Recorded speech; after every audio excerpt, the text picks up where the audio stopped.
नमस्कार दोस्तों, मैं हूं आपका दोस्त अंकित और आज हम लोग फिर से एक बार क्विक पोर्ट्रेट ड्राइंग की सीरीज़ में आ गए हैं। और यहाँ मैं शुरुआत कर रहा हूं विलो चारकोल से। जैसे कि मैंने आपको बताया, ये विलो चारकोल बहुत ही अच्छा टूल है। जो पेपर यूज़ हो रहा है वो प्रिंटिंग वाला पेपर है, बिल्कुल पतला पेपर। और हम ड्रॉ करने वाले हैं नीम करोली बाबा को, जो कि आप देख पा रहे हो इमेज में। तो ये ड्राइंग जो है बेसिकली एक क्विक पोर्ट्रेट ड्राइंग टेक्निक पे बेस्ड है। तो इसमें हम जो टेक्निक यूज़ करेंगे वो नहीं होगी जिसमें हम बहुत टाइम लेके ड्रॉ करते हैं। यहाँ हमें क्विक करना है, जल्दी करना है और बहुत डिटेल्स में नहीं जाना है। मतलब एक 20-30 मिनट वाली जो ड्राइंग होती है ना, वो करने की कोशिश करेंगे। 30 मिनट 40 मिनट के अंदर जो ड्राइंग हो जाए। 2 घंटे 3 घंटे 4 घंटे वाली ड्राइंग नहीं है ये। तो बिल्कुल ये डिफरेंट अप्रोच है। देखो, सबसे पहले मैं आउटर एरिया को कैप्चर कर रहा हूँ, जो कि मतलब हो गया उसके आउटर पेरिफेरल, पूरे हेड का। और फिर जो डार्क एरिया है उसको आइडेंटिफाई कर रहा हूँ। मतलब लाइट और डार्क की जो टेक्निक है वो यूज़ की जा रही है। मतलब लाइट एंड शेड्स के साथ प्ले किया जाएगा यहाँ पे, है ना। और गाइस, मैं आप लोगों को एक बात और बता दूं कि अभी रिसेंटली मैंने एक स्किलशेयर पे एक और क्लास डाली है। बहुत ही बेहतरीन क्लास है, एनीवन कैन ड्रॉ, और ज़रूर एक बार ज्वाइन करो।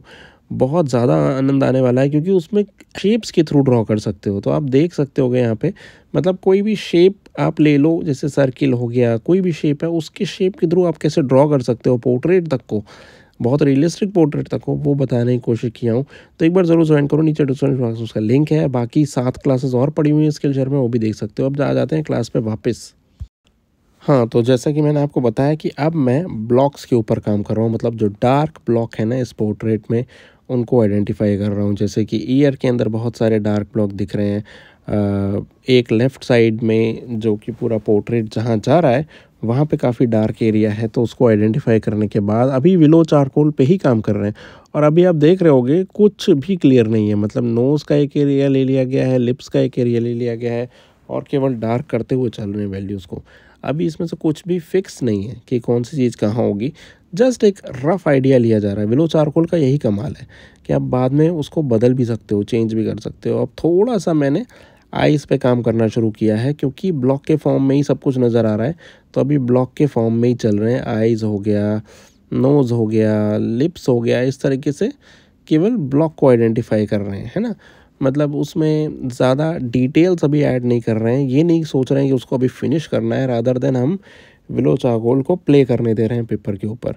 फिर सिमिलरली दूसरी आई को भी मैंने उसी तरीके से, केवल रफ पैचेस हैं। देखो, अक्सर लोग ड्रॉ करते हैं इस टेक्निक को यूज़ करके और वो सक्सेसफुल नहीं हो पाते हैं। सक्सेसफुल नहीं हो पाते हैं, ठीक है।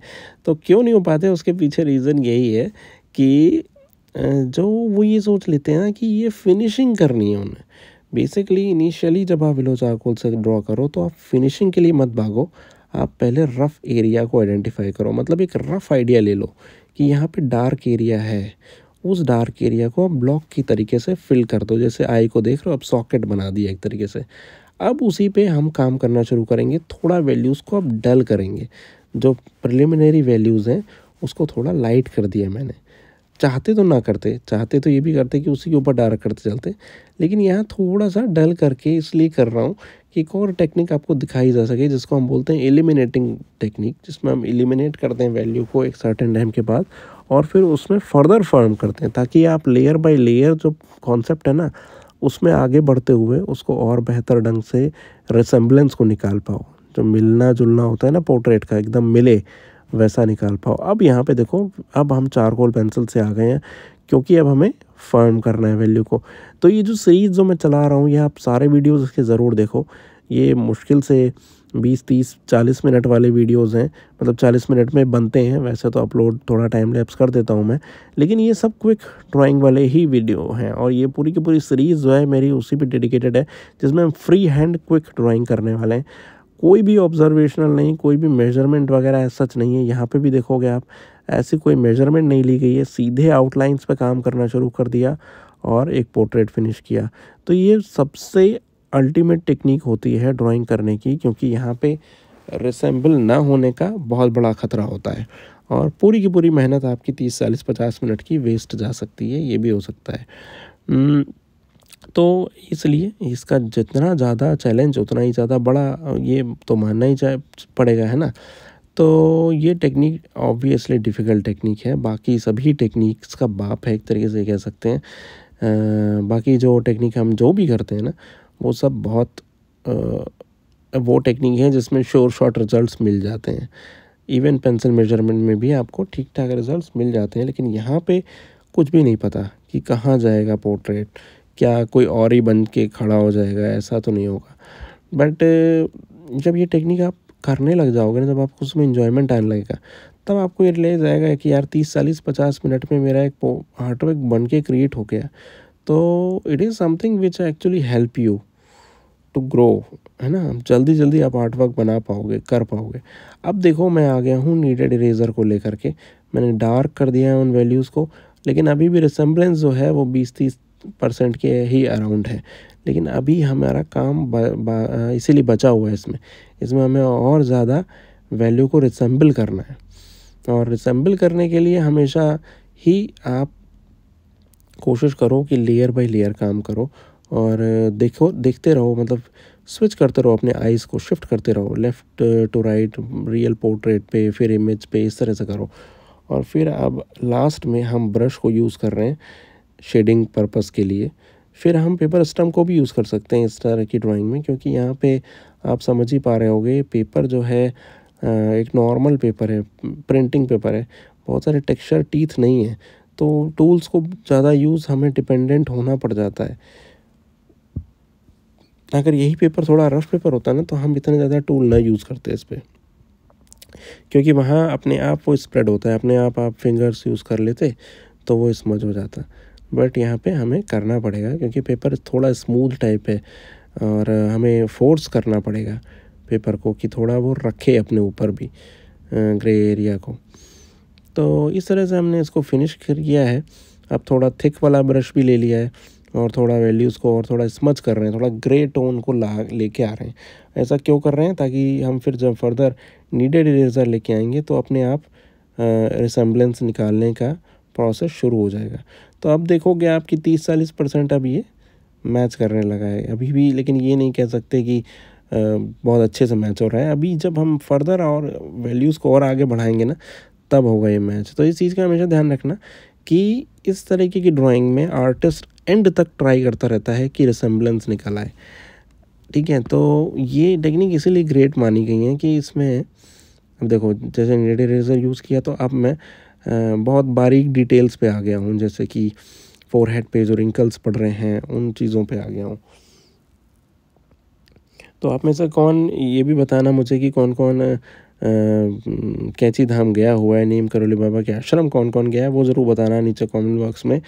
और क्योंकि मैं नहीं गया हूँ अभी तक, और कई बार ऐसा लगता है कि जाना चाहिए एक बार, बट अभी तक हो नहीं पाया है। तो जो भी गया वो ज़रूर बताना कमेंट में लिख करके। और फिर अब मैं इसको देखो, जैसे रिंकल्स को हो गया, और डिटेल क्रिएट कर रहा हूँ, और थोड़े हाइलाइट्स क्रिएट कर रहा हूँ। और यहाँ पे देखो, जैसे नोज़ के ऊपर मैंने टिप पे ज़रा सा एक वाइट पोर्शन रखा, तो कैसे अपने आप 3 डायमेंशनल में क्रिएट हो गया वो नोज़। तो यही एक पावर है जो हमें चारकोल में मिलती है। जब हम चारकोल से ड्रॉ करते हैं ना, तो हमको एक इस तरीके की शक्ति, एक तरह की पावर एक मिल के आती है। अब जैसे देखो बियर्ड है या मुस्टैच है, तो बिल्कुल ज़रा सा हाईलाइट क्रिएट किया तो अपने आप ही बियर्ड ने वो शेप ले लिया, या मुस्टैच ने वो शेप अपने आप ले लिया, रियलिज्म अपने आप निकल के आ गया। ये बड़ी ख़ास बात होती है। फिर थोड़ा सा पेंसिल इरेज़र लेकर के उसको और फर्म कर दिया वैल्यू को। तो ये जो टेक्निक है, इसीलिए जल्दी इससे हमें रिजल्ट्स मिलते हैं। और अब देखो, आप तो थोड़े और अच्छे रिजल्ट्स निकल के आ गए हैं। थोड़ा और इस पे काम करेंगे, क्योंकि इस पे मुझे लगता है थोड़ा और काम, क्योंकि बहुत फ्लैट हो गया है। जो राइट साइड है फेस का, वो बहुत ज़्यादा फ्लैट हो रखा है, मतलब बहुत ज़्यादा डिटेल ओरिजिनल इमेज में भी नहीं है कि जिसको रिसेंबल किया जा सके।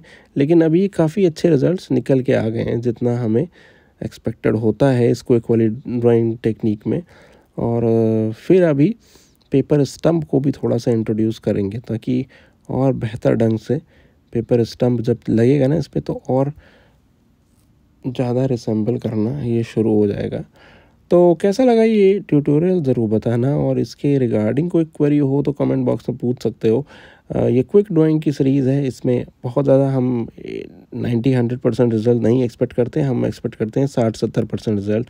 तो वो अभी यहाँ पे देखोगे आप, फाइनल इमेज में मुझे मिल के आ गए हैं, और थोड़े से इफ़ेक्ट भी मार दिए हैं मैंने, मतलब चारकोल को यूज़ करके ही बैकग्राउंड में। तो आई होप कि आपको ये पसंद आया होगा। इसका रिगार्डिंग क्वेरी हो तो कमेंट बॉक्स में पूछ सकते हो। प्लीज़ चैनल को सब्सक्राइब ज़रूर कीजिएगा। Thank you so much. जय सिया राम।